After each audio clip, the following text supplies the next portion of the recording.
Appreciate you guys taking the time out your day to come and hear me speak. Today, as you see the title, One of a Kind Island.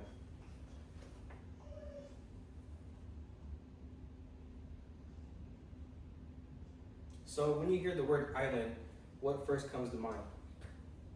Could it be the island in the beginning of SpongeBob? Could it be Hawaii? Or just like my shirt, meaning the multiple islander areas? But do you guys know about the island of Guam? No. Well, I'm glad you're here. No. So the island of Guam. So throughout this speech, I'm going to cover a little bit of history, a little bit of the culture, the meaning behind the flag itself, and things to do where Guam is located, and what to see. So before I start this part of it, just going back a little bit to give myself my credentials. I am Chamorro. I am Guamanian.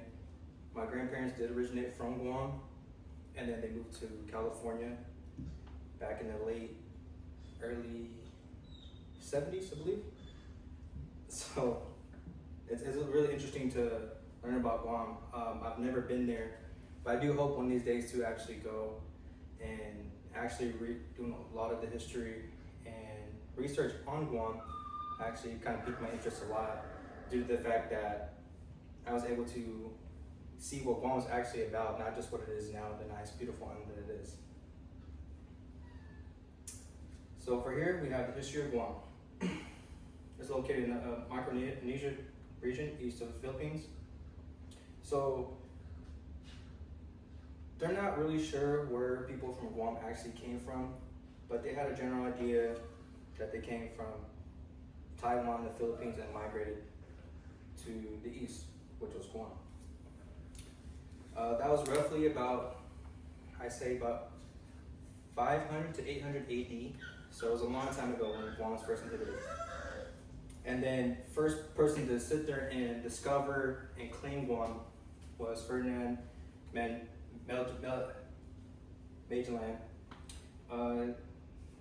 He was a European that worked for the Spaniards, and then he was the first person to sit there and claim Guam for himself, as if he founded the island.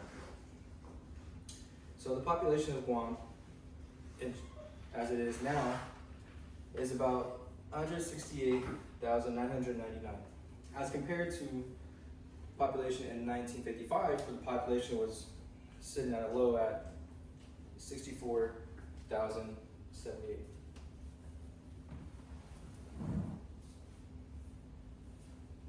So going into this part of the speech, we're going to be going over the war and representation of the Guam flag.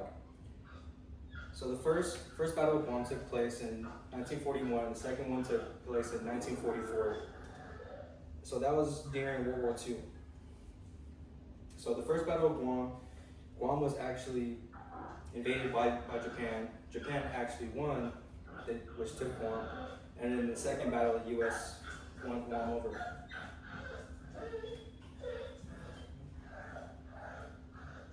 So and throughout those two battles, just about 1,170 Chamorros died, and about 14,000 people were injured in general.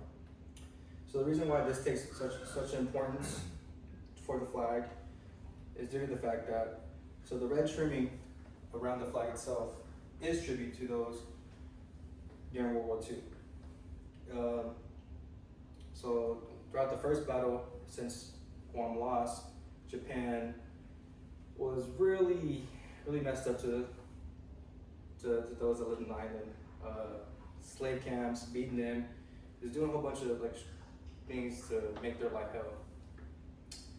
So just as the USA flag is red, white, and blue, Guam is the USA's property. So they wanted to give some type of resemblance to the USA flag to being part of the USA, but also have a different meaning for the red trimming.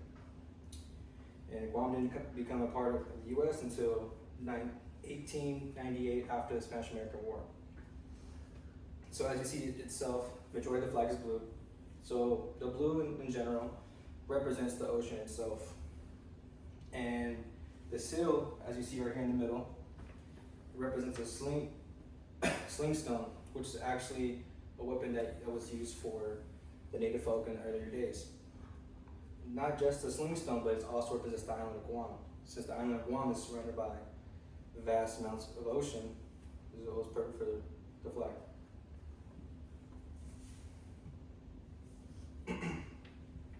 So going from there, now you know a little bit about the flag, a little about the history, a little about the culture. Let's say if you do go, where are you supposed to go? What are you supposed to do? And what can you see? So Guam is located 2,500 miles west of Hawaii, and it's this really, really small island. As you see right here, the island is about 30 miles long and 8 miles wide. So you can actually get from one side to the island to the other side of the island within a day. And there's about 19 villages that make up Guam. So on this small island that's about that big, 19 villages separate that.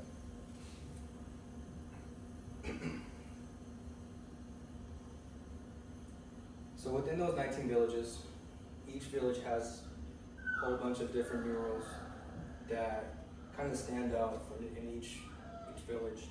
So here's a couple of them, a couple of the artwork murals that are part of the 19 villages in Guam.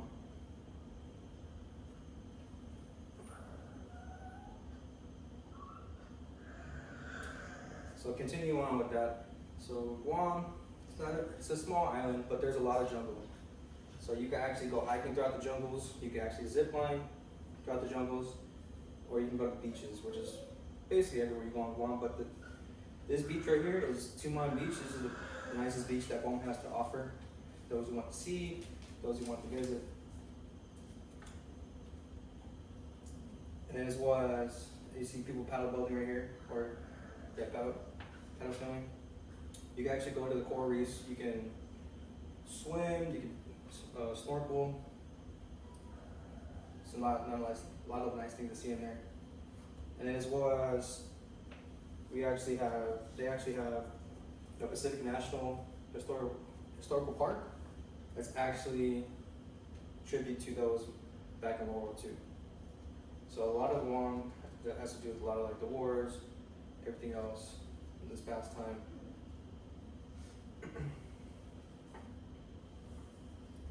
So now that I covered the main points of Guam, you learned a little bit about its history, its culture, the flag, the meaning behind the flag, some of the things to do, where Guam is located, and what it has to offer. There's still a lot to learn about Guam itself, and there's a lot more that I really want to learn. Because this was just the beginning for me, and it kind of felt good seeing learning about where my grandparents came from, and then being able to share it with you guys. And hope you guys enjoyed. Hope you guys learned a little bit, a lot of bit, hopefully either way. But as long as you learn something, it makes the day way better. Thanks for your time, and thank you for attending.